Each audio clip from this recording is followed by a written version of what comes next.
Sakit ya? Sabar ya. Ini aku jelasin dulu gimana cara mengatasinya.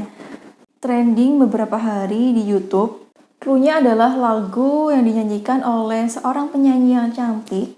Kemudian ketika dengerin lagunya, itu bawaannya nyesek aja dan bikin baper. Pesan terakhir, Lyodra. Yes, kamu bener. Dan video ini spesial buat kamu yang mengalami hal serupa sebagaimana pesan yang ada dalam lagu pesan terakhirnya Lyodra. Udah dengerin belum? Tonton ini dulu, nanti setelah ini kamu bisa dengerin lagunya Lyodra yang judulnya Pesan Terakhir. Jadi ada apa di pesan terakhir itu? Jadi lagu pesan terakhir ini mengisahkan rasa cinta seseorang yang tidak terbalaskan karena orang yang dicintai, mencintai orang lain atau tidak mencintai dirinya. Kemudian dia memutuskan untuk pergi dari kehidupan orang yang dicintai itu dan meninggalkan pesan terakhir.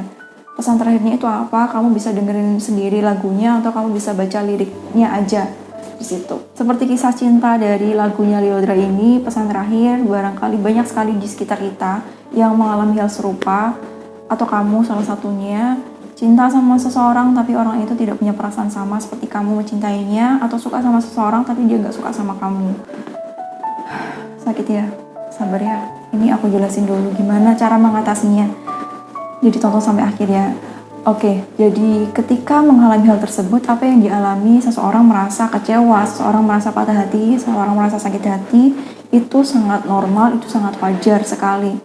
Kemudian merasa tertolak. Nah, ketika merasa tertolak, biasanya seseorang itu membuat kesimpulan sendiri atas penolakan yang diterima.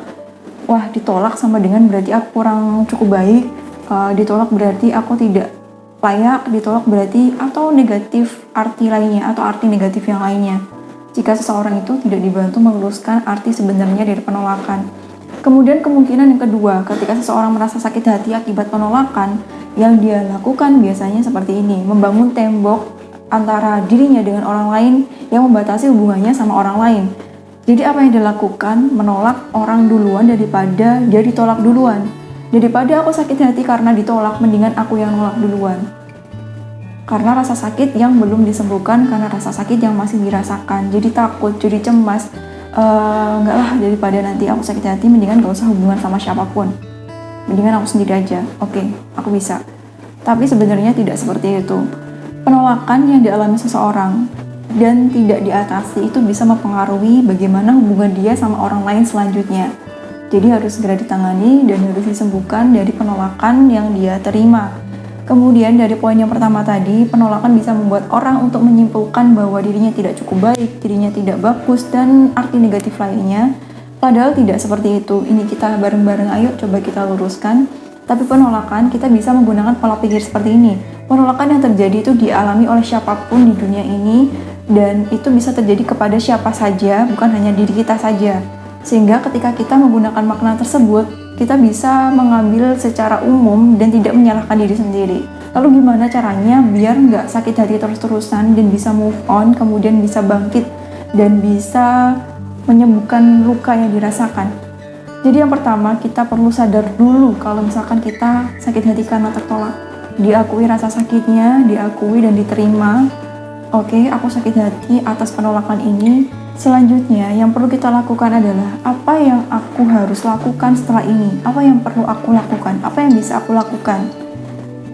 Menanyakan hal seperti itu akan mendorong seseorang untuk lebih gampang move forward atau membuat seseorang lebih gampang untuk berjalan ke depan.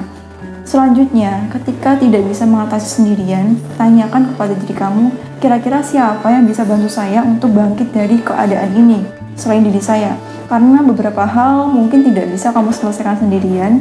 Kamu bisa meminta bantuan ke orang yang tepat.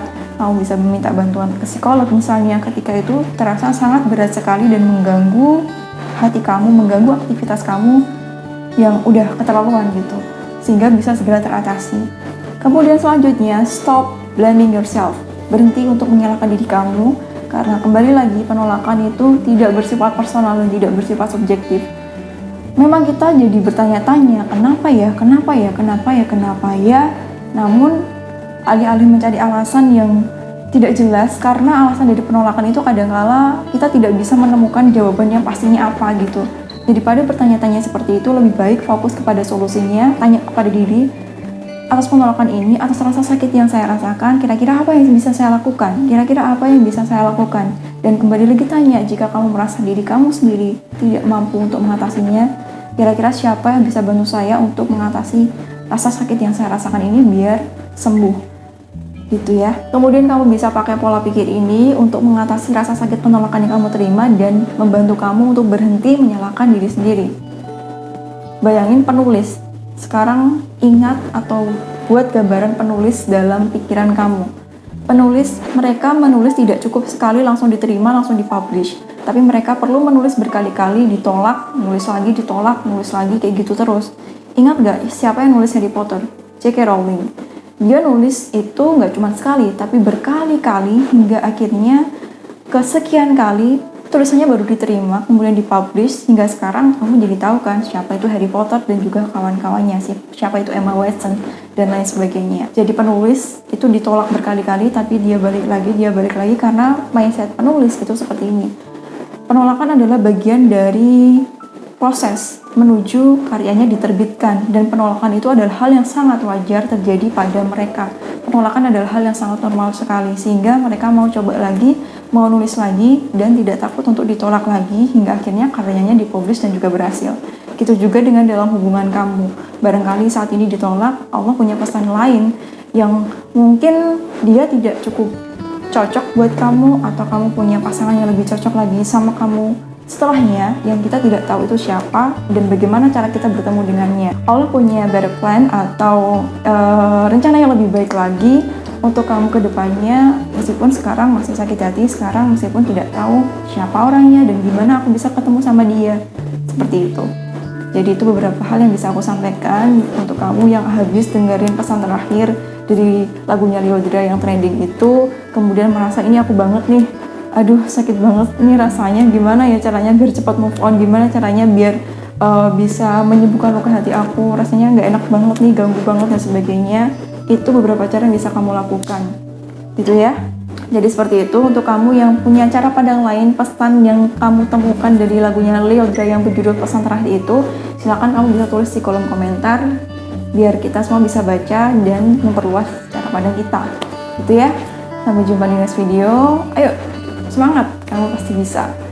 Dan ayo kita bareng-bareng untuk menjadi orang yang lebih baik lagi ke depannya. Dengan apa? Dengan mulai untuk mencintai diri sendiri dan memberikan asupan yang terbaik untuk diri kita. Gitu ya. Karena kamu berharga dan kamu berhak untuk bahagia. Sampai jumpa di next video bersama aku, Devi Kuswita. Wassalamualaikum warahmatullahi wabarakatuh.